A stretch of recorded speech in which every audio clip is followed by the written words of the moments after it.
Fala pessoal, e aí? Tudo bem?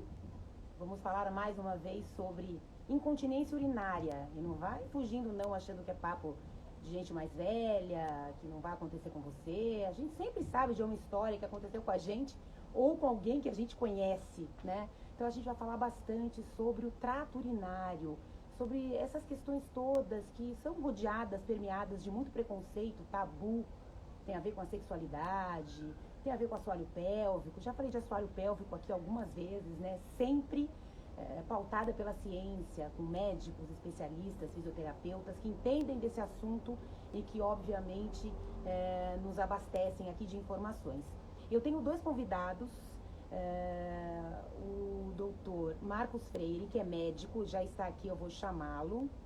Oi, doutor Marcos. Além de médico, ele é baixista, gente, ele é músico. 1001 profissões e utilidades. Deixa eu chamar o doutor Marcos, daqui a pouco uma fisioterapeuta também super especializada. Doutor Marcos, e aí? Olá, Renata, tudo bem? Tudo bem, e o senhor? Tudo bem. Senhor não, por favor. Senhor não, tá bom. Senhor não. Eu já falei Muito que bem, você é Renata. baixista. Pois é. Qualquer dia a gente faz Nas uma horas live, vagas. tá? Nas horas vagas. Nas horas Com certeza. são possíveis, né? Muito obrigada pela sua presença aqui comigo. A gente vai ter aí um tempinho bom para tirar as dúvidas, esclarecer, trazer informação, porque eu acho que é sempre com informação que a gente se cuida melhor, né? Vou chamar também a Cristiane Carboni, que está aqui com a gente. Espera um pouquinho, deixa eu ver se ela já está aqui. Deixa eu colocar todos. Deixa eu ver aqui, ela vai entrar pela clínica dela, que se chama o Mundo do Assoalho Pélvico, né? Realmente é um universo gigantesco que a gente precisa conhecer. Ela já está aqui. Espera um pouquinho que eu vou chamar, ela já entrou. Vou convidá-la aqui. Não. Entrou. Deixa eu ver se eu consigo colocá-la. Doutora Cristiane, se eu não conseguir, me dá um oizinho aqui, que aí eu te coloco aqui. Doutora Cristiane Carboni, fisioterapeuta. Eu tenho uma verdadeira paixão pelos fisioterapeutas, doutor Marcos, porque eles previnem, eles nos ajudam a prevenir diferentes tipos de questões da saúde física que podem derivar para uma questão emocional também, né? Não, sem dúvida nenhuma, e não só na questão da incontinência urinária também, mas em outras áreas, né, osteomuscular, etc. Então tudo isso está envolvido com qualidade de vida, né? Então o fisioterapeuta realmente tem uma função bastante importante na prevenção e na manutenção da qualidade de vida. Olá, Cristiane, tá aí, ó. Olá! Cristiane, tudo bem? Prazer enorme tê-la aqui com a gente, que bom! Prazer é meu, tudo bem e vocês? Tudo ótimo! Olá, Cris, tudo bem? Tudo bem. Ai, sim! Você mora em Porto Alegre mesmo? Moro em Porto Alegre. Por isso essa fala mais cantada, assim. Ai, que delícia. O Brasil é cheio de sotaques, né? Eu adoro. Quanto mais sotaque, melhor. A gente interagindo aí com o pessoal de tudo quanto é canto. Isso acho que é um saldo positivo que ficou dessa pandemia e de vários contatos, Brasil afora, mundo afora, né? Vou de novo aqui fazer uma apresentação do nosso assunto. A gente vai falar bastante sobre assoalho pélvico. A gente vai entender onde ele fica. Ele existe sim, muita gente nem sabe, né, o coitado. Você, Cristiane, você tem uma clínica que se chama o Mundo do Assoalho Pélvico, né, porque realmente é um universo. Eu vou pedir para cada um se apresentar um pouquinho, falar da sua atividade nesse assunto. Então vamos começar com você. Eu não vou chamar de senhora, vou chamar de você, tá bom? Claro! É um prazer estar aqui, Renata, prazer estar aqui com o Dr. Marcos também. Então, eu sou fisioterapeuta pélvica. Eu me formei em reabilitação do assoalho pélvico pela Universidade de Barcelona, lá na Espanha. Na época da minha formação não tinha muitas pós-graduações aqui no Brasil, né? Então eu fui para fora para poder me especializar mais nessa hora. Hoje em dia, claro, eu tenho a minha clínica privada, dou aula na pós-graduação. Eu também trabalho com alguns trabalhos voluntários internacionais, então eu trabalho com a FIUGA, já fui para Gana para ensinar profissionais, né, da área da saúde a trabalhar com assoalho pélvico e dou aula também para o Medical Aid, para as mulheres na faixa de Gaza, para auxiliar elas também, como eles têm muita dificuldade de ter um ensino, né, especializado, a gente tenta levar também essa informação para lugares que não têm acesso. Então, essa é a minha paixão, né? É o assoalho pélvico, é trabalhar com isso. Que maravilha, os olhos brilham, né? E a gente tem que falar, claro, do abismo social que assola o país, que assola o mundo, né? E se falta informação, para quem é recheado de informação ou de acesso a ela, imagina para quem não tem informação, não tem acesso à informação, não tem acesso a tratamento. Então, maravilhoso, o seu trabalho é lindo, é um prazer enorme, gigantesco eu conversar, conhecer pessoas assim, com os olhinhos brilhando, né? Eu acho que essa é a minha grande paixão também, conseguir estar rodeada de pessoas que fazem ali o seu ofício com amor, né? Com entrega, isso é bonito demais. Doutor Marcos, fala um pouquinho da sua especialidade aí dentro da medicina da urologia, né? Legal, obrigado, Renata. Bom, eu sou o Marcos, eu sou médico, urologista, sou aqui de São Paulo, sou formado aqui em São Paulo mesmo. Fiz uma residência em cirurgia geral e depois uma residência em urologia. E a minha especialidade é disfunção miccional, né, que é uma parte que a incontinência urinária entra como uma disfunção miccional, né. Então, tenho um doutorado aqui em São Paulo em bexiga hiperativa, que é uma das causas de incontinência urinária, que a gente vai falar um pouquinho mais para frente daqui a pouco. E fui para fora, fiquei um tempo na Harvard Medical School, trabalhando também com disfunção miccional, com câncer de próstata. E nos últimos 10 anos eu trabalho com educação médica aqui em São Paulo. E agora eu trabalho como urologista do Grupo Astellas, sou gerente médico das Astellas aqui no Brasil, das Astellas Pharma Brasil. Minha experiência é mais ou menos essa aí em urologia. Mais ou menos essa, gente. Mais ou menos essa é ótimo, né? Vamos começar, então. Eu acho que falando de toda essa área que tem uma sigla em inglês que chama LUTS, né? Explica pra gente, doutor Marcos, o que é isso e que tipo de patologias, de incômodos, dores crônicas estão envolvidas nesse estudo todo. O LUTS, na verdade, é uma sigla em inglês, né, que a gente usa para sintomas do trato urinário inferior, né? Ou seja, qualquer sintoma urológico que o homem ou a mulher possa sentir, né? Então, a gente classifica esses LUTS, os sintomas do trato urinário, em alguns tipos diferentes, né, de armazenamento, esvaziamento, mas assim, para ser muito claro, qualquer dificuldade que você tenha para urinar, isso pode representar um sintoma do trato urinário. E aí entram vários sintomas diferentes. Um deles é a perda de urina, né, que a gente chama de incontinência urinária, a urgência miccional, ou seja, aquela vontade louca de ir no banheiro, né, aquela vontade súbita de sair correndo para ir ao banheiro, é também um sintoma do trato urinário inferior, né, o jato fraco, o jato intermitente da urina, né, a questão de urinar à noite, acordar à noite para ir no banheiro também é um sintoma do trato urinário. Então a gente tem uma série de sintomas, né, que caracterizam os sintomas do trato urinário. Mas basicamente qualquer dificuldade, qualquer alteração do padrão da urina é caracterizado como um sintoma do trato urinário inferior, e aí é super recomendado que você procure auxílio, né? Procura um médico para conversar, olha, estou sentindo alguma coisa aqui, estou urinando diferente, o jato está mais fraco, está cortando o jato, estou acordando muito à noite, estou perdendo urina, ou eventualmente estou com uma urgência para sair correndo para ir no banheiro, aumentou muito a frequência. Então esses são os sintomas do trato urinário inferior. Sentiu alguma coisa assim? Procura um médico para uma avaliação. E essa é a grande mensagem sobre os sintomas do trato urinário inferior. Eu fico aqui pensando, né? Quando a gente é mãe, tem filho pequeno, a primeira coisa que os médicos falam, e a gente, né, depois de adulto ou qualquer idade, está urinando direitinho? Está tudo bem com a urina? Né? É uma das primeiras perguntas que os médicos fazem em qualquer tipo de check-in ali de um pronto-socorro, né? Tem ali, mede a temperatura, vê a pressão arterial e também pergunta se está tudo bem com xixi, com cocô, né? E as pessoas ficam meio ressabiadas, né? Puxa vida, mas eu vou falar sobre isso. Então, Cristiane, eu queria saber de você, das pessoas que te procuram, com que tipo de queixas elas vão, né? Elas costumam te procurar já quando tem alguma coisa ali instalada, uma dor crônica, alguma coisa incômoda, alguma coisa mais grave, um pós-cirúrgico, que elas são meio obrigadas pelo médico a irem a uma fisioterapeuta. Explica pra gente quem é esse público, quem te procura.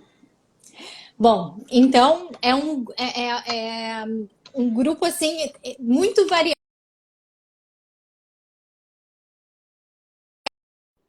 que estão há mais de 10 anos ali com a requisição médica, né? Tem mulheres que estão ali há muito tempo que o médico já encaminhou para fisioterapia, elas acabaram não tendo coragem, ou não entendendo bem do que se tratava a fisioterapia, né? Para vir.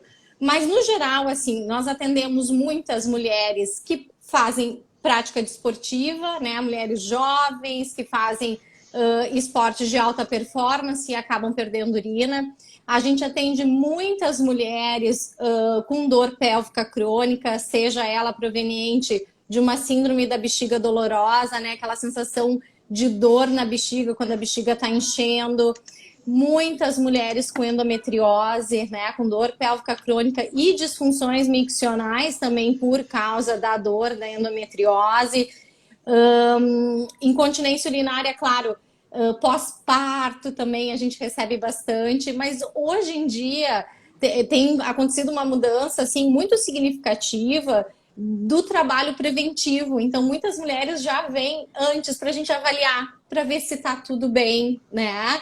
Antes do parto, antes de ter o primeiro filho, elas já vêm para fisioterapia, para se conhecer melhor, para entender o que é essa musculatura, o que elas precisam fazer, né, para passar por esse período de uma forma mais adequada. Então, a gente vê uma mudança. Quando eu comecei lá 12 anos atrás, eram mais mulheres idosas, né? Às vezes que já tinham passado por uma série de cirurgias, né? Uma série de procedimentos, tentativas medicamentosas.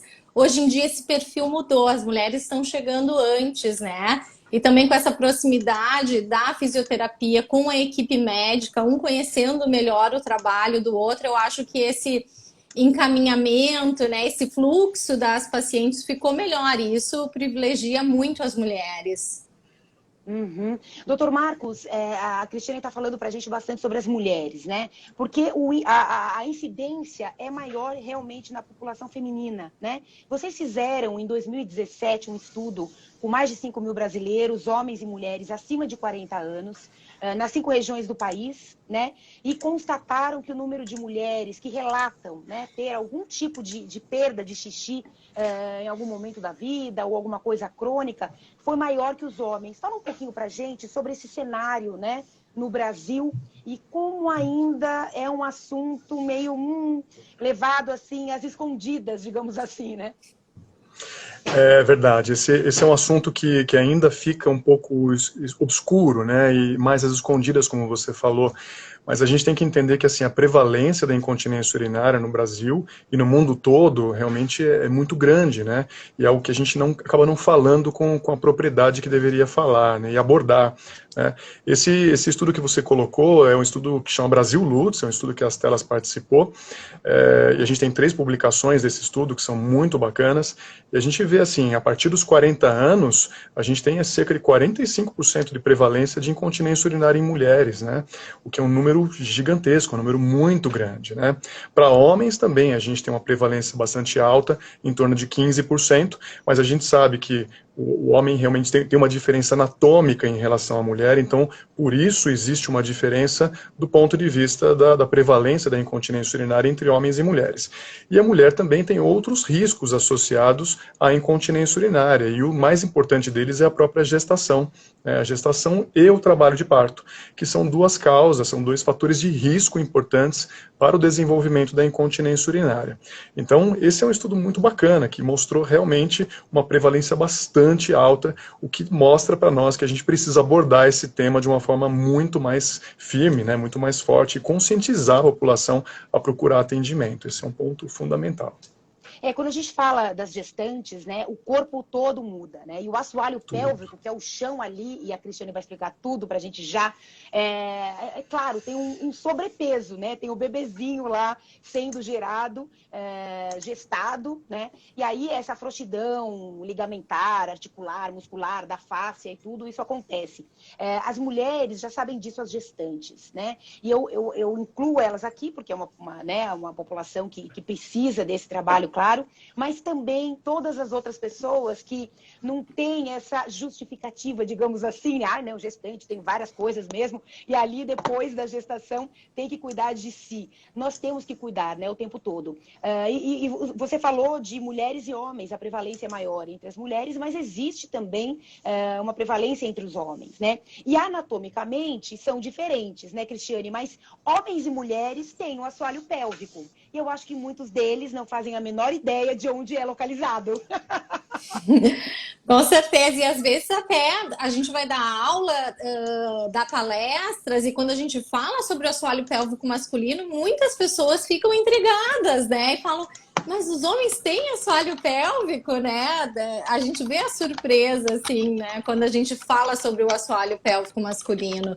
E tanto relacionado, né? A gente vai ver que vai fazer parte das questões urinárias, né, da função erétil. Os homens também têm dor pélvica crônica, que são coisas que são pouco, às vezes, faladas e abordadas, né, dentro da área da saúde.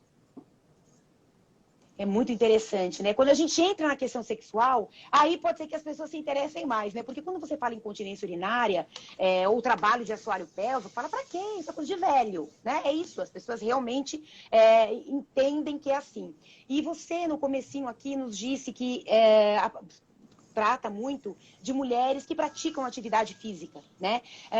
E muitas vezes, eu convivo bastante com mulheres que praticam atividade física, né? Eu pratico também, e é muito comum ouvir algum relato, principalmente entre corredoras, mulheres que fazem uso daquela cama elástica, né? Que dão aqueles saltinhos, inclusive a doutora Maíta Poli de Araújo, ginecologista do esporte, maravilhosa, já cuidou de mim um pouquinho, aí nesse tempo ela mandou aqui para mim antes, aqui da nossa conversa, perguntando justamente sobre isso, né? O que fazer em casos desses escapes com mulheres em cama elástica. Então, hoje tem muito estudo associando, né, relacionando algumas práticas esportivas à perda do xixi. O próprio CrossFit, né, que tem ali também uma questão do peso. Então, claro, a atividade física é sempre muito bem-vinda, né? Quem não gosta de atividade física e está aqui está falando, graças a Deus, eu não vou precisar fazer. Não, não é isso, né? A gente precisa entender que existe uma musculatura, né, Cristiane, para conseguir suportar tudo que a gente quer fazer, certo? Certo. Além da musculatura, eu até tomei a liberdade de trazer a minha pelve aqui, só para a gente poder ilustrar um pouco melhor do que a gente está falando, porque às vezes fica difícil, né? Fica muito no imaginário e pouco no real, né? O que é esse assoalho pélvico, né? Então, rapidamente, assim, só para a gente ter uma noção, aqui é a pelve, é como se fosse a bacia, né? Quando a gente fala bacia, e o assoalho pélvico, ó, vai ser tem um pedaço da bexiga aqui. Vai ser o fundo dessa bacia, né? Ele vai ser o fundo. Então, aqui, ó, aqui vai ser o clitóris, né? Toda essa partezinha em azul aqui também faz parte. A uretra, por onde sai o xixi, a vagina e o ânus. Isso é importante também, porque às vezes nem todo mundo sabe quais são os orifícios e por onde sai o quê, né? Isso é importante a gente também falar. E o assoalho pélvico vai ser toda essa estrutura que vai abraçar essas aberturas, né? Ele vai abraçar as aberturas, vai abraçar o clitóris, né? Então, essa musculatura que vai dar o suporte, ela é como se a gente fosse comparar com um carro, né? O amortecedor, né? Então, aqui... todo o impacto, por exemplo, quando eu pulo na cama elástica, quando eu tô no CrossFit, né, e faço um levantamento de peso livre, o impacto ele vai cair dentro do abdômen, então vai dar pressão intra-abdominal. E o meu assoalho pélvico, ele tem que estar bom em diversas dimensões, né? Ele não tem que só ser forte, ele tem que ser funcional, ele tem que ser elástico. Então, às vezes, a gente pensa só em trabalhar fortalecimento e a gente tem que ressignificar essa ideia de só fortalecer. Assim como é importante eu saber contrair essa musculatura, é muito importante eu saber relaxar ela de forma adequada. A gente vai ver, provavelmente o Dr. Marcos vai falar isso quando a gente falar das disfunções miccionais, né? Quando o jato de urina fica fraco, pode ser que o nosso assoalho pélvico esteja muito tenso. E principalmente as mulheres né, que fazem muita atividade desportiva, às vezes o assoalho pélvico, como ele tem que reagir muito, né, ao longo do dia, esse assoalho pélvico acaba ficando um pouco mais tenso. Então, sempre que eu tenho um aumento da pressão intra-abdominal, por exemplo, eu vou dar um pulo lá na caixa do CrossFit, né? O meu abdômen, ele tem que fazer uma leve hipopressão para tirar a pressão de cima, e meu assoalho pélvico, ele aperta, ele eleva e ele ainda dá uma dobradinha, assim, para fazer bem o mecanismo, né, de contenção da urina. Então, ele aperta essa uretra, ele leva para cima e ele faz o kinkzinho que a gente chama, né, que é essa dobrinha. Então, para esse movimento acontecer, a gente tem que ter elasticidade da musculatura, né? Por isso que é importante não só fortalecer, ter resistência, mas também saber relaxar essa musculatura de forma adequada. Antigamente, claro, se dava aquele conselho de parar, interromper o jato urinário, né? Urinar e parar o jato. E hoje em dia a gente sabe que não é legal fazer isso, né? Que essa não é uma informação mais válida. Então, a gente tem outras formas de reabilitar essa musculatura de uma forma saudável. Uhum. É como qualquer músculo, a gente vai contrair e vai relaxar, a gente vai ficar com o bíceps contraído o tempo inteiro, né? Mas a questão é que as pessoas não sabem onde fica, as pessoas não se tocam, as pessoas têm vergonha, as pessoas têm, né, muitas questões ali.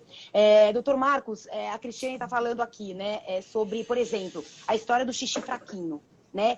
Isso também tem a ver com todos esses sintomas do trato urinário que começam a aparecer, a gente começa, né, a ser avisado, mas muitas vezes negligencia, fala, tudo bem, sei lá, bebi pouca água, enfim, eu vou beber mais água que o jato vai sair melhor.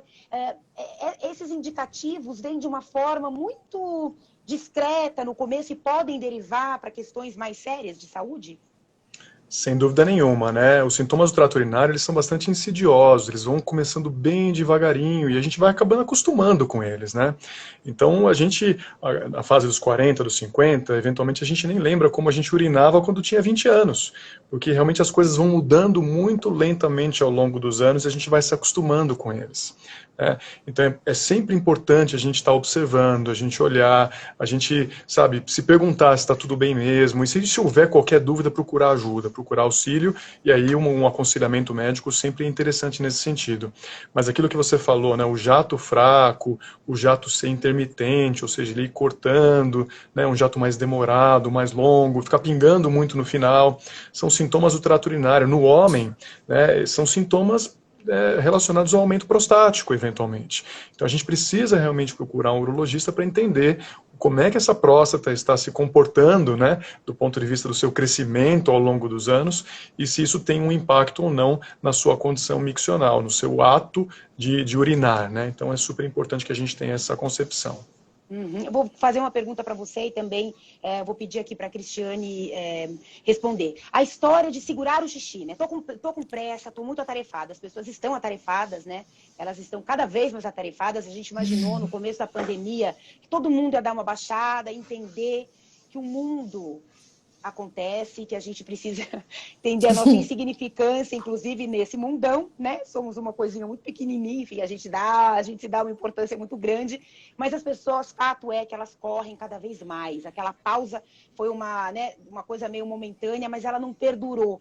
E as pessoas estão muito em casa, trabalhando de casa, as privilegiadas, né, que podem se valer do home office. A grande maioria da população brasileira tem que enfrentar o mundão mesmo, né? Mas essas pessoas ficam o dia inteiro sentadas, na frente do computador, lidando com tudo. E aquele xixizinho tá sempre ali, eu preciso fazer xixi, mas eu não vou, né? Segurar o xixi, quais são os malefícios de ficar segurando o xixi e o cocô, né? As duas coisas. Bom, sem dúvida nenhuma, segurar o xixi não faz bem, tá? Esse é um ponto super importante que a gente sempre aconselha os pacientes, né? Tem uma questão relacionada à infecção urinária. Então, se a gente segura muito a urina, o que acontece? Essa urina ela vai se infectar. Porque, só para a gente entender, o nosso períneo ele é contaminado. A gente tem bactérias que estão transitando ali na ponta da uretra. Canalzinho, né, doutor Marcos? O períneo na verdade, é essa região toda onde a vagina está inserida, né, o ânus ali nessa região um pouco mais posterior, é uma região contaminada por bactérias, né, não tem muita alternativa. E essas bactérias, elas tendem a entrar no nosso canal urinário, tá? Normalmente isso vai acontecer. Então, o jato miccional, ou seja, o ato de ir ao banheiro e urinar, é uma coisa muito legal, porque a gente vai eliminar a urina e essa urina vai limpar o nosso canal urinário, então prevenindo as infecções. Então, se a gente tem um hábito urinário de ir a cada 2, 3, 4 horas no banheiro, a gente está constantemente limpando e eliminando essas bactérias. Agora, se a gente fica muito tempo segurando, né, a chance de uma bactéria penetrar no nosso trato urinário e causar uma infecção é muito maior. Então, essa é uma das consequências do segurar a urina, né? Isso não faz bem para ninguém, sem dúvida nenhuma. Eu acho que é um Homens trabalho... e mulheres. Desculpa, Cris. Homens e mulheres, sem dúvida nenhuma. O homem ele tem uma particularidade do ponto de vista da anatomia. A uretra do homem é uma uretra mais longa, né? Então, assim, a chance do homem ter uma infecção urinária é muito menor do que uma chance de uma mulher ter uma infecção urinária. Para ter uma ideia, a uretra de uma mulher tem cerca de 3 a 4 centímetros. Então, é muito fácil uma bactéria entrar na uretra e causar uma infecção urinária. Do homem, isso é um pouco mais difícil, porque a uretra é mais longa, de 15 a 20 centímetros, né? Então, existe essa particularidade anatômica que faz com que as mulheres tenham mais infecção do trato urinário do que os homens, dentre outras causas, mas essa realmente é um dos fatores mais importantes.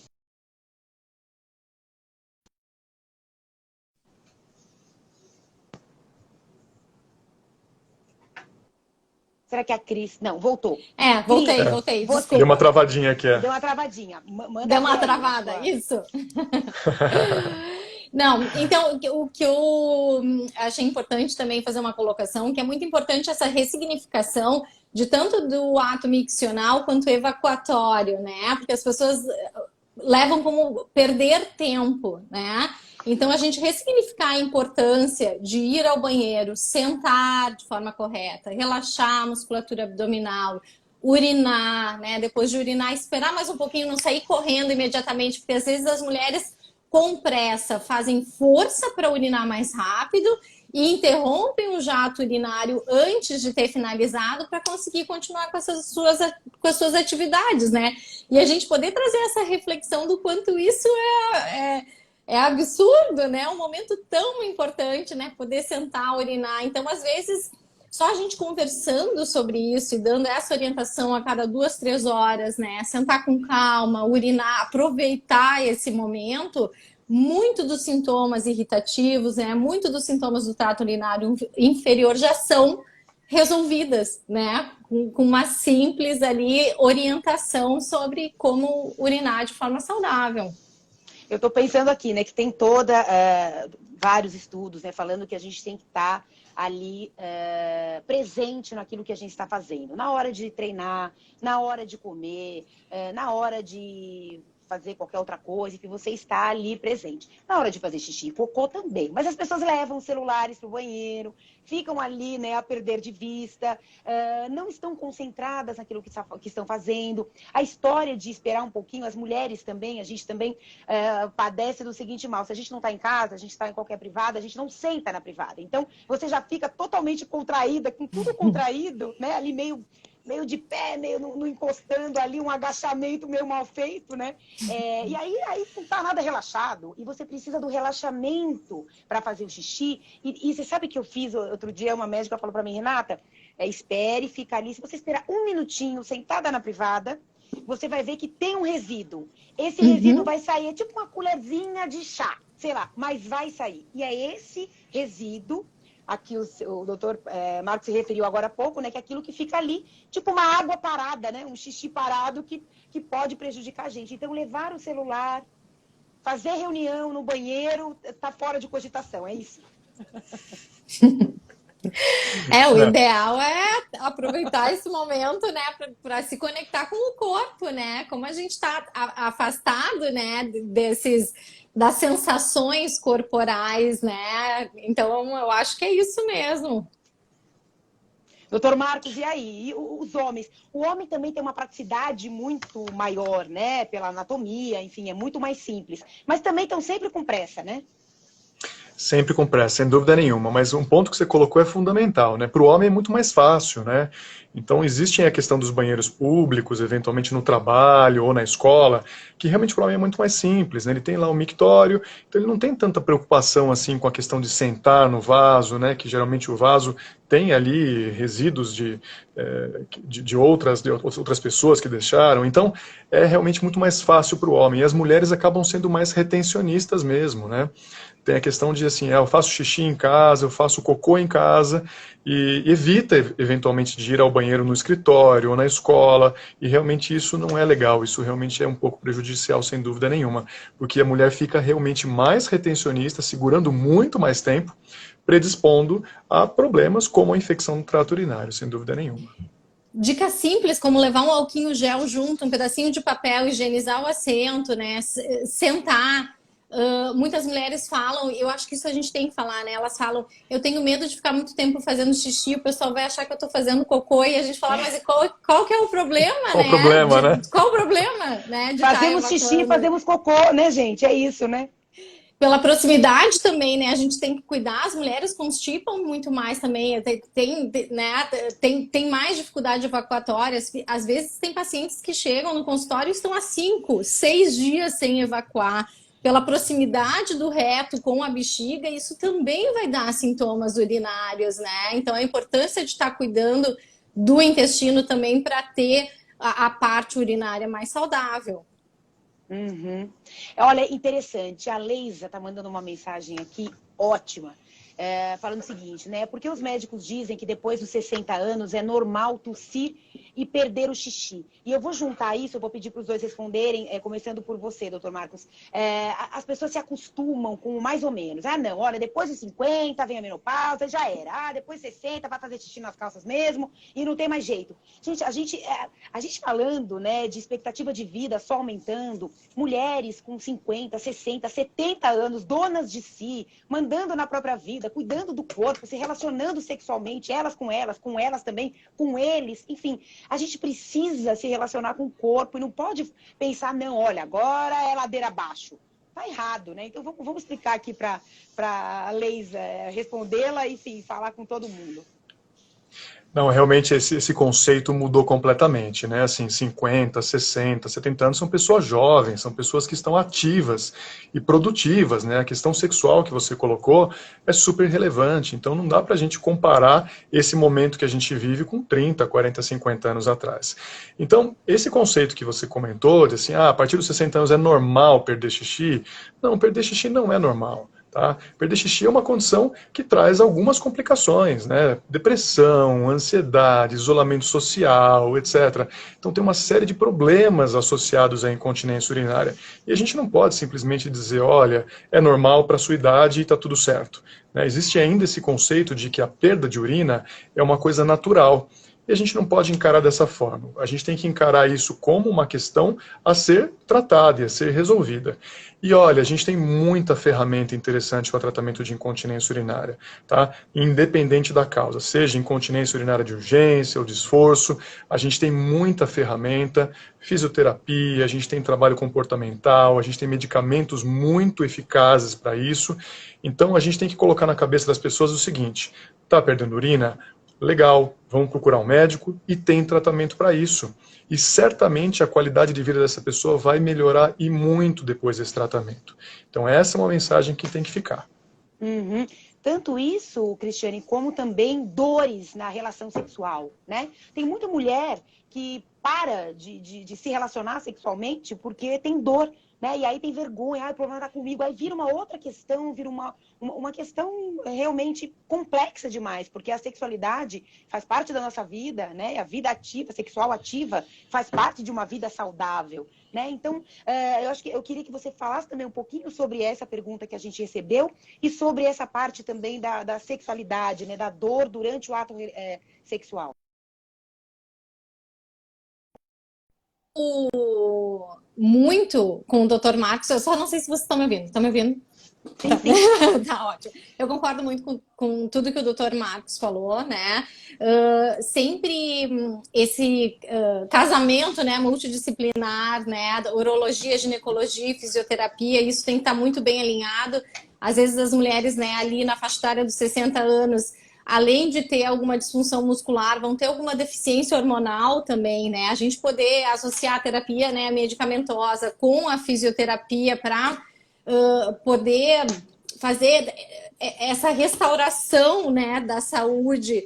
Então, claro, para nós, a gente vai ensinar a parte biomecânica, né? Então, por exemplo, a perda de urina na tosse, às vezes com 1, 2 sessões a gente já melhora muito esse tipo de queixa, né? Existe uma manobra que a gente chama o KNEC, né? Que é ensinar a contração do assoalho pélvico antes do aumento da pressão intraabdominal. Então, às vezes a gente perde esse reflexo. Então, a gente ensina a contrair a musculatura antes da tosse, do espirro, né? Então, isso, às vezes, orientações simples, né, já melhoram muito esse tipo de queixa. Em relação à parte sexual, com certeza é um dos campeões, né, de razão porque as mulheres chegam aos nossos consultórios, né? Então, claro, tem toda a parte hormonal, mas a gente tem hoje em dia, não sei se o Dr. Marcos concorda comigo, mas é como se fosse um surto de assoalhos pélvicos tensos, né? As mulheres estão tensas. Imagina! Então, assim como... é o Por quê, né? bruxismo, né? Nem tem motivo, né? Nem tem motivo, imagina. Então, é o bruxismo, né, a dor nas costas, assim como a gente tem contratura nessa região da cervical, que a gente fala muito mais sobre esse tipo de contratura, a gente tem na região da pelve também. Então, tem um livro que né, uma dor de cabeça na minha pelve, né, o nome do livro. Então, são as contraturas musculares, né, dentro do assoalho pélvico. Então, imagina tu com uma grande contratura muscular, vai atrapalhar tanto na obtenção de um orgasmo, no tempo do orgasmo, ou nas atividades penetrativas, com muita dor também. A fricção, né, numa atividade penetrativa, ela aumenta muito se o canal vaginal, ele tá diminuído por causa da tensão da musculatura do assoalho pélvico. Então, a gente tem que identificar aonde essas contraturas estão, né, e poder trabalhar para normalizar o tônus muscular, para ele voltar a ser elástico, né? A musculatura do assoalho pélvico, quando a gente faz um exame, ela tem que ser elástica, né? A maior parte das mulheres a gente vai avaliar e a gente já sente uma resistência muito grande dessa musculatura que perdeu elasticidade. E é óbvio que não adianta a gente só genitalizar, só tratar o assoalho pélvico. A gente tem que fazer uma reorganização muscular, né? Cabeça, ombro, joelho e pé, eu brinco com elas, né? Então a gente tem que dar uma normalizada na postura durante o dia, porque a gente sabe que são tempos difíceis. A gente veio de 2 anos péssimos, acabamos entrando, né? Ali na comemoração do fim, né, do fim das restrições em uma guerra, né? Então, todo com uma tensão muscular muito grande, o sono das pessoas muito afetados. Então, não adianta a gente só ir direto na musculatura, né? A gente tem que fazer uma terapia comportamental, reeducação muscular, para poder ter um benefício ao longo prazo para essas mulheres e a melhora da vida sexual também. Nossa, como tudo está absolutamente relacionado, né? Você falou sobre bruxismo, né? Aquele ranger de dentes que acomete muita gente à noite. E aí você vai tensionando tudo. E tudo tem a ver com o relaxamento de todo o resto, né? Então, a história de você... Até uma dúvida aqui que me ocorre agora. Você ficar segurando o xixi, você está ali contraindo. Então, você está contraindo o tempo inteiro, você não está relaxando, porque a hora do relaxamento é a hora que sai o xixi. Você ficar ali contraindo o tempo todo, você automaticamente já está deixando essa região menos elástica, como você mostrou, né? Olha que coisa interessante, olha como a gente precisa falar desse assunto, olha como a gente precisa, em algum momento do dia, né, levantar, dar uma circulada em volta da cozinha, enfim, seja onde for, levantar, né, se movimentar, se mobilizar. Isso é importante demais, né? Doutor Marcos, eu fico aqui, nossa, eu tenho uma lista gigantesca aqui de perguntas, mas acho que eu vou tentar fazer as que são mais recorrentes, inclusive das pessoas que me procuram, né? Muita gente que faz atividade física tem relatado perda de xixi. Então, tem alguns estudos mostrando, inclusive, que corredoras jovens, né, menos de 20 anos, têm uma incidência muito grande. Então, é no momento que o xixi sai, realmente, a pessoa não, ela já teve ali, mas conseguiu segurar ou escapou só um pouquinho. Mas tem gente que faz xixi, né? Tipo, o xixi sai. Ela não tem o menor controle do que está acontecendo. Qual é? Ela necessariamente precisa tomar um remédio? Não, ela vai fazer uma avaliação para ver exatamente como a Cristiana falou. De repente é uma coisa, um ajuste muito rápido de 2 sessões e ela vai resolver. A pessoa não sabe quem procurar, aonde ela vai, que médico trata disso, sabe? Eu acho que esse caminho é importante a gente dar. Sem dúvida nenhuma, né? A gente não consegue generalizar, né? E, assim, a incontinência urinária a gente tem que tratar de uma forma bastante individualizada. Então tem que levar em conta cada um dos indivíduos da forma mais específica possível, porque tem uma série de fatores associados, né? O tabagismo, o diabetes, a hipertensão, os medicamentos, obesidade, o tipo de atividade que faz, como é que está a questão hormonal dessa paciente. Então, a gente não tem uma receita de bolo. Então, a ideia é que se existe alguma queixa de incontinência urinária, essa pessoa, o homem ou a mulher, procurar um médico, um urologista, um ginecologista, para que faça uma avaliação inicial. Essa avaliação inicial, ela tem uma série de etapas, né, para a gente poder caracterizar o tipo de incontinência, se é uma incontinência de esforço, se é uma incontinência de urgência, que tem causas completamente diferentes e tratamentos completamente diferentes também. E a partir daí, como a Cris falou, é um tratamento multiprofissional, sem dúvida nenhuma. Tem que ter uma parceria bastante grande entre o urologista, o ginecologista e o fisioterapeuta, para que a gente possa encontrar a melhor fórmula para o tratamento para esse paciente. E ela colocou muito bem aqui um tempinho atrás, né, Cris? O assoalho pélvico tem que ser funcional. Ele tem que ser forte, tem que ser elástico, mas ele tem que ser funcional. E além disso, a gente também tem que olhar a parte hormonal da paciente. Se ela tem um déficit de estrógeno, por exemplo, causado pela menopausa, é um assoalho pélvico que também vai ser menos elástico, que vai ter um tônus um pouco diminuído. Então a gente também tem que abordar esse lado, né? De repente, tratar a questão hormonal associada à fisioterapia, porque nada disso é uma receita de bolo única para todos os pacientes. Tá? Interessante, né? Quer dizer, os hormônios são absolutamente tudo na vida da gente, né? No corpo de mulheres e homens. Acho que as mulheres convivem mais com isso, porque é mensalmente, né? Aquela história toda do ciclo menstrual. E aí, quando vai chegando perto da menopausa também, a gente ouve muito, né? Que não tem jeito, é assim mesmo, é o que né, a nossa querida aqui falou. Gente, eu para nome sou uma tragédia, esqueci. Mas, enfim, ela nos trouxe em relação à idade, né? E a gente ouvindo, não, é assim mesmo, é assim mesmo. Então, fundamental que trate, né? Que vá eliminando etapas, né? Ou acrescentando as etapas, na verdade. Investigue, mas é preciso investigar. Não dá para sair colocando fralda ou absorvente e fingindo que está tudo bem. Se eu não estou fazendo xixi nas calças e não tem ninguém vendo, está tudo bem. Não, né? Não funciona assim. Agora, Cris, eu fico imaginando, né? As pessoas que nunca fizeram, não fazem a menor ideia, agora elas estão entendendo mais ou menos onde está o assoalho pélvico.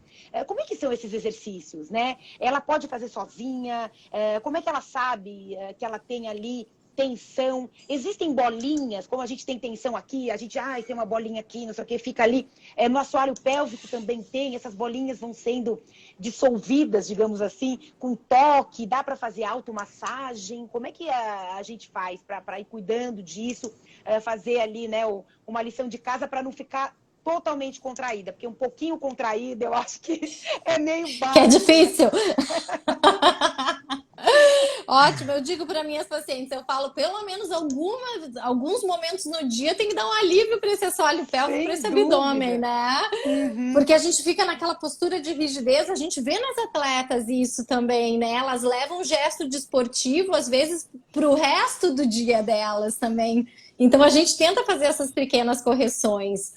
Dentro da fisioterapia pélvica, claro, né, o atendimento também, a gente vai fazer uma avaliação individualizada, né? Se essa mulher não consegue encontrar musculatura, porque isso acontece, né? A gente vai fazer ali o toque vaginal e vai pedir, né, tentar apertar o nosso dedo e puxar o dedo para cima, mas às vezes elas não vão ter a capacidade de encontrar essa musculatura. Então, nos casos, né, mais graves, a gente pode iniciar com eletroestimulação para ensinar o movimento. A partir do momento que essa mulher consegue identificar e fazer o movimento com a vagina e com o ânus, né, sozinha, a gente já começa com exercícios com mais autonomia. É claro que a gente vai fazer a avaliação e ela vai com um treino específico para o que a musculatura dela consegue para fazer em casa. Então, por isso a importância de começar devagarzinho, né? E depois ir aumentando progressivamente, como qualquer outro treino que a gente faz, né? Muscular. Claro que tem contraturas musculares também dentro da vagina, né? Então a gente vai imaginar que as fibras dos músculos têm um alinhamento.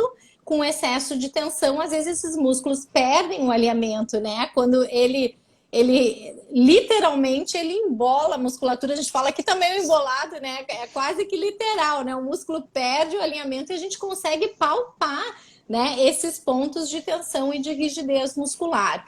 Hoje em dia a gente tem, claro, muita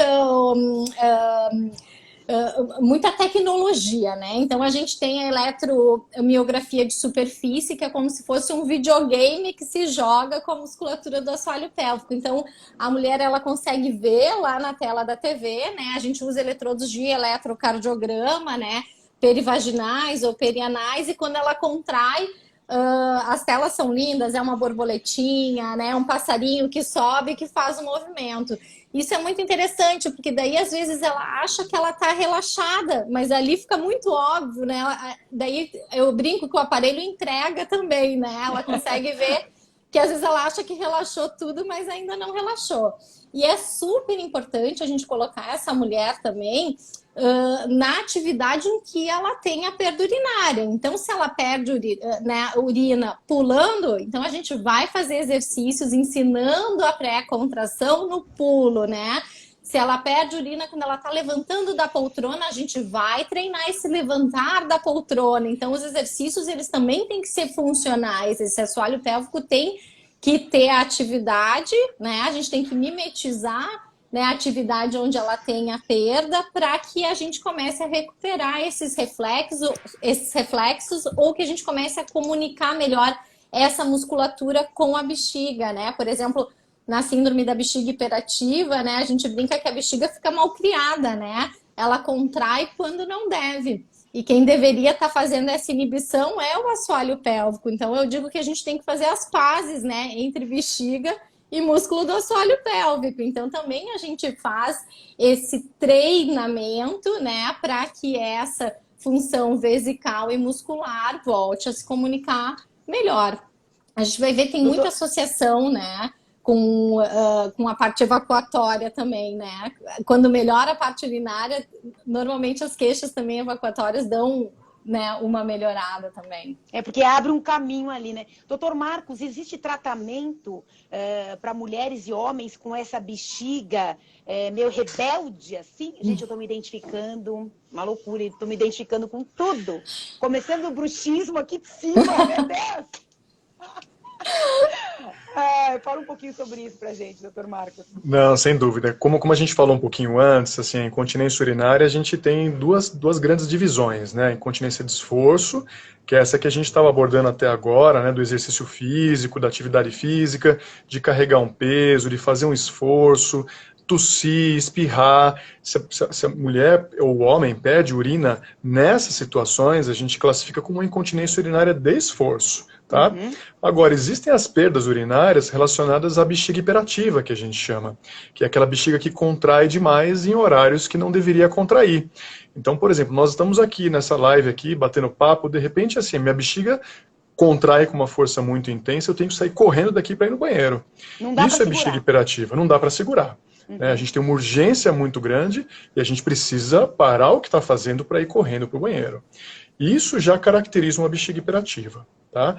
E se a gente perde urina nesse caminho, né, relacionado à urgência, a gente classifica como uma incontinência urinária relacionada a uma bexiga hiperativa, uma incontinência urinária de urgência. E aí são coisas completamente diferentes do ponto de vista da abordagem, né, e do tratamento. E existe medicamento, existe terapia para bexiga hiperativa. Esse é um outro ponto fundamental, que assim, a gente sempre ouve, né? É uma condição natural, isso acontece porque é a idade, tem 60 anos, é natural, minha mãe também tinha, a minha tia tem. a gente tem que sempre olhar para o outro lado.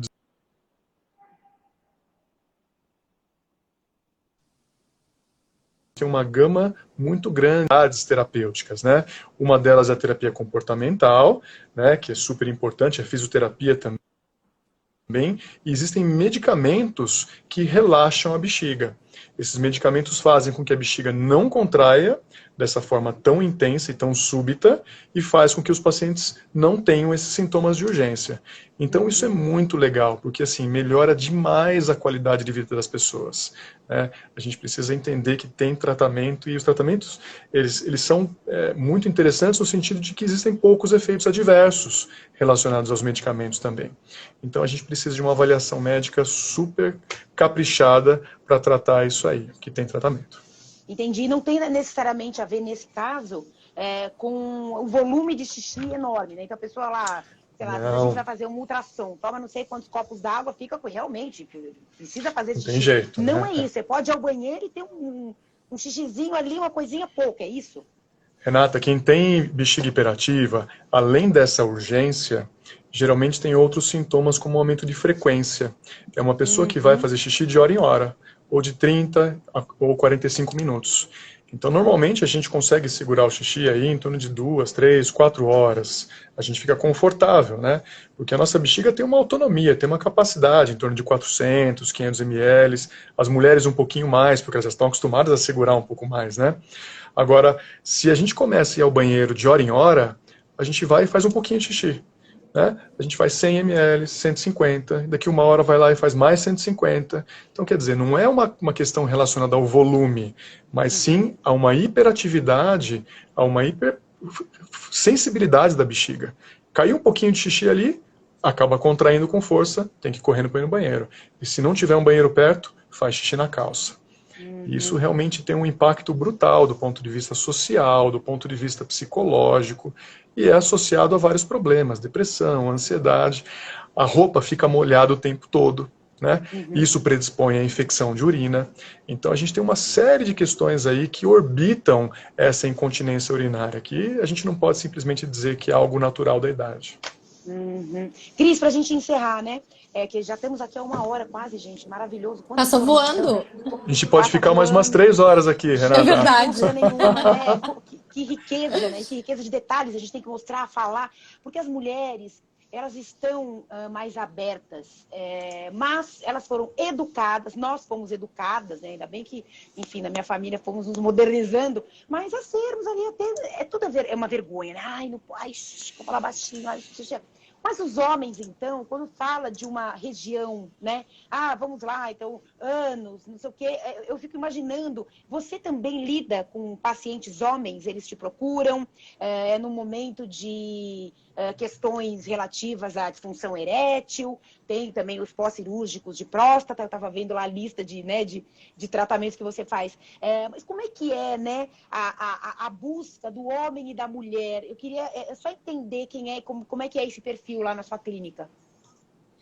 Acho que o Dr. Marcos vai concordar comigo que quem mais encaminha os homens, né, para o tratamento são as parceiras, né? Sem dúvida. Tem alguém que tem que encaminhar eles, assim. Então, às vezes... Vamos resolver esse negócio aí! Exatamente! Mas eles chegam... Como as mulheres estão muito mais acostumadas a fazer seus exames de revisão na ginecologista desde uma idade, né? Ali desde o início da puberdade, para os homens é muito mais difícil, né? Então, eles se sentem muito constrangidos, né?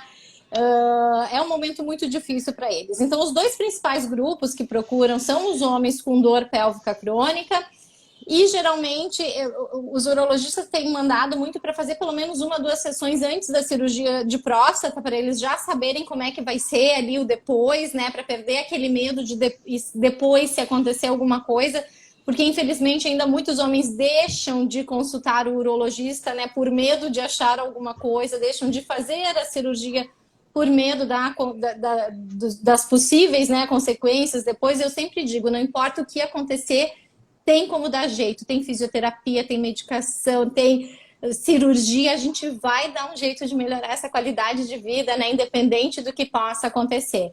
Então, sim, é muito mais difícil para eles, mas geralmente, assim, no meio da consulta, eles já estão relaxados, já entenderam como é que é o procedimento. Hoje em dia, a gente consegue fazer a maior parte das coisas de forma não invasiva, então costuma ir muito bem o tratamento mesmo com o público masculino. Gente, pênis, vagina, ânus, todos nós temos. Que bom, né? Que eles fazem parte do nosso corpo, da fisiologia humana.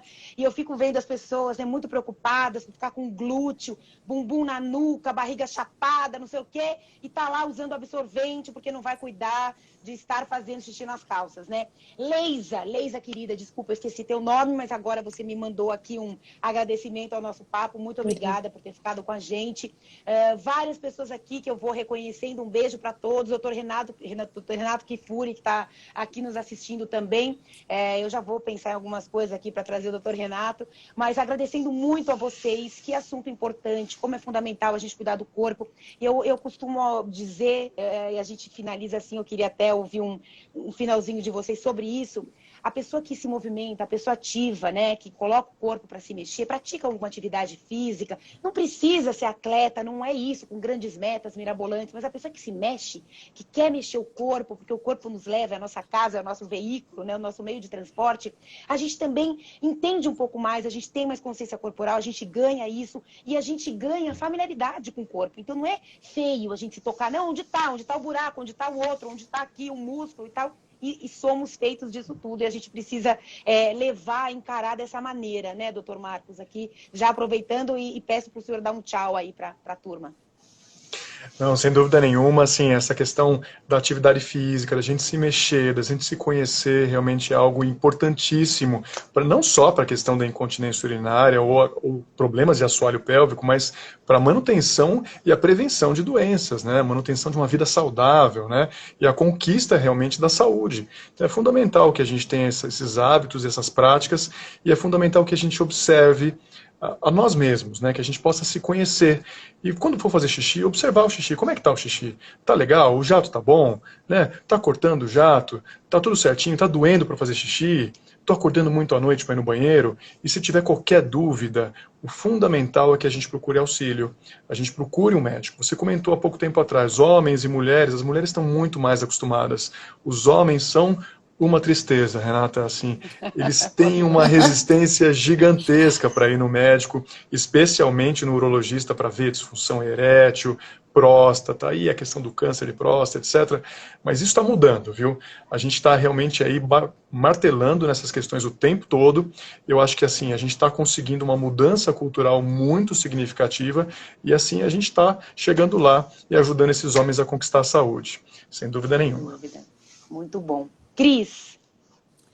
Bom, acho que as últimas palavras, assim, primeiro é muito importante, né? E isso é muito importante, esses bate-papos, né? As mulheres peguem um espelhinho, deem uma olhada, né? Na região genital, olha como é que tá a vagina, olha a uretra, olha o ânus. Então, se conheçam, né? Perder essa vergonha, né? Esse medo que a gente tem de se olhar, de se conhecer. Espalhem, né, a boa nova, né? Eu tenho muitos pacientes que falam, vou para casa agora falar, ver se tá tudo bem com as minhas filhas, né? Uhum. Então isso é importante, a gente perder esse medo de conversar sobre esses assuntos que por muito tempo foram tabu, e a gente vê que em alguns países são, né, nós somos privilegiados de poder conversar sobre isso de uma forma aberta, sem sofrer, né, grandes consequências. Então, aproveitar dessa nossa liberdade e poder conversar. Eu acho que com o diálogo aberto, né, e sabendo que existem profissionais especializados, né, para tratar esse tipo de problema, assim, as pessoas se sentem muito mais confiantes e confortáveis para poder buscar uma solução. Sem dúvida, a informação é a chave de tudo, né? Meus queridos, muito obrigada. Adorei, e a gente retoma aqui, a gente vai falar mais vezes, porque todo mundo precisa entender onde está cada coisa e como é que a gente faz para não se conformar nessa coisa de, passou de tal idade. Não, não, gente, não. Estamos aqui vivíssimos, né? E vamos viver ali bonitinho, com vigor, com tesão mesmo, em todos os sentidos, né? Até que a gente vai embora, né? Aí quando for embora, foi, mas enquanto a gente está aqui facilitando, fica bom, né? Um beijo, muito obrigada, viu? Um beijo, obrigada. Prazer estar aqui. Beijão, gente. Muito obrigado, pessoal. A todos que participaram aqui. Muito bom. Até uma próxima, gente. Beijão. Beijo a todos. Valeu. Tchau, tchau. Tchau, tchau.